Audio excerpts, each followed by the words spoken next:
YCP నేత మాజీ మంత్రి విడుదల రజని ఐపీఎస్ అధికారి పల్లె జాష్వాకు ఏసీబీ ఉచ్చుబిగిస్తోంది. పల్నాడు జిల్లా ఎడ్లపాడులోని శ్రీ లక్ష్మీ బాలాజీ స్టోన్ క్రషర్ యజమానులను బెదిరించి 2,20,00,000 అక్రమంగా వసూలు చేశారన్న అభియోగాలతో వారిరువురిపై కేసు నమోదుకు రంగం సిద్దమైంది. విడుదల రజనీపై విచారణకు అనుమతి కోసం గవర్నర్కు లేఖ రాసింది. 1-2 రోజుల్లో ఆమోదం లభించే అవకాశం ఉంది. ఇక గవర్నర్ అనుమతి రాగానే విడుదల రజనీపై కేసు నమోదు చేస్తారు. శ్రీ లక్ష్మీ బాలాజీ స్టోన్ క్రషర్ యజమానులను బెదిరించి అక్రమ వసూళ్లకు పాల్పడ్డారన్న ఫిర్యాదులపై విజిలెన్స్ అండ్ ఎన్ఫోర్స్మెంట్ విచారణ జరిపి ప్రభుత్వానికి నివేదికను సమర్పించింది. 5 కోట్లు డిమాండ్ చేసి 2.20 కోట్లు వసూలు చేశారని, అందులో రజనీకి 2 కోట్లు, జాష్వాకు 10 లక్షలు, రజనీ పీఏకు 10 లక్షలు చెల్లించారని విజిలెన్స్ తేల్చింది. దాని ఆధారంగా రాష్ట్ర ప్రభుత్వం ఏసీబీ విచారణకు ఆదేశించగా జాష్వాపై విచారణ చేపట్టేందుకు అవినీతి నిరోధక చట్టంలోని సెక్షన్ 17A ప్రకారం ఏసీబీ తాజాగా సీఎస్ అనుమతి తీసుకుంది. రజనీపై విచారణకు గవర్నర్ అనుమతి రావాల్సి ఉంది.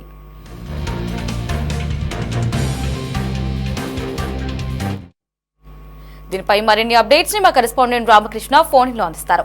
రామకృష్ణ, చెప్పండి, వైసీపీ నేత మాజీ మంత్రి విడుదల రజని అలాగే ఐపీఎస్ అధికారి పల్లె జాష్వాకు ఏసీబీ ఉచ్చు బిగుస్తున్నట్లు తెలుస్తోంది. పూర్తి అప్డేట్స్ ఏంటి? మాజీ మంత్రి విడుదల రజని, ఐపీఎస్ అధికారిగా ఉన్నటువంటి పల్లె జాష్వాపై ఏసీపీ ఉచ్చు బిగుస్తోంది. పల్నాడు జిల్లాలో ఉన్నటువంటి ఎడ్లపాడులోని శ్రీ లక్ష్మీ బాలాజీ స్టోన్ క్రషర్ యజమానులను బెదిరించి 2,20,00,000 రూపాయలు అక్రమంగా వసూలు చేశారన్నటువంటి ఆరోపణల నేపథ్యంలో వాళ్ళ ఇద్దరి మీద కూడా కేసు నమోదు చేసేందుకు రంగం సిద్ధమవుతా ఉంది. జాషువాపై ఇప్పటికే విచారణ చేపట్టేందుకు అవినీతి నిరోధక చట్టంలో ఉన్నటువంటి సెక్షన్ 17A ప్రకారం ఏసీబీ అధికారులు ఇటీవలే రాష్ట్ర ప్రభుత్వ ప్రధాన కార్యదర్శి అనుమతి కూడా తీసుకోవటం జరిగింది. అలాగే విడుదల రజనీపై విచారణకు అనుమతి ఇవ్వాలని గవర్నర్ కు కూడా లేఖ రాశారు. అయితే ప్రస్తుతం అది గవర్నర్ వద్ద నిర్ణయం కోసం పెండింగ్ లో ఉంది. 1-2 రోజుల్లో గవర్నర్ ఆమోదం లభించిన వెంటనే విడుదల రజనీ మీద కూడా కేసు నమోదు చేసే అవకాశం అయితే కనిపిస్తా ఉంది. శ్రీ లక్ష్మీ బాలాజీ స్టోన్ క్రషర్ యజమానులను బెదిరించి వాళ్ళ దగ్గర నుంచి అక్రమ వసూళ్లు కూడా పాల్పడినట్లుగా కూడా ఇప్పటికే విజిలెన్స్ అండ్ ఎన్ఫోర్స్మెంట్ ప్రాథమిక విచారణ జరిపి ప్రభుత్వానికి ఒక నివేదిక కూడా అందజేసింది. దాదాపుగా 5 కోట్ల రూపాయలు ఈ లక్ష్మీ బాలాజీ స్టోన్ క్రషర్ యజమానుల నుంచి డిమాండ్ చేశారు. వాళ్ళ దగ్గర నుంచి 2,20,00,000 రూపాయలు వసూలు చేసినట్లుగా కూడా విజిలెన్స్ అండ్ ఎన్ఫోర్స్మెంట్ ప్రాథమిక దర్యాప్తులో తేలింది.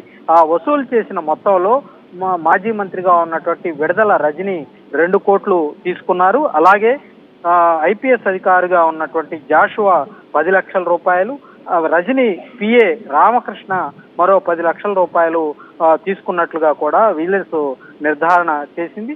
దీని ఆధారంగానే రాష్ట్ర ప్రభుత్వం ఏసీబీ విచారణకు ఆదేశించింది. కేసు నమోదు చేసి అవసరమైన అనుమతుల కోసం ప్రస్తుతం అయితే ఏసీబీ అధికారులు ఎదురు చూస్తా ఉన్నారు. ఈ ఘటన మొత్తం కూడా 2020 సెప్టెంబర్ 4వ తారీఖున చోటు చేసుకున్నట్లు తెలుస్తా ఉంది. అప్పటికి విడుదల రజని పిఏగా ఉన్నటువంటి రామకృష్ణ సెప్టెంబర్ 4వ తారీఖున శ్రీ లక్ష్మీ బాలాజీ స్టోన్ క్రషర్ దగ్గరకు వెళ్లారు.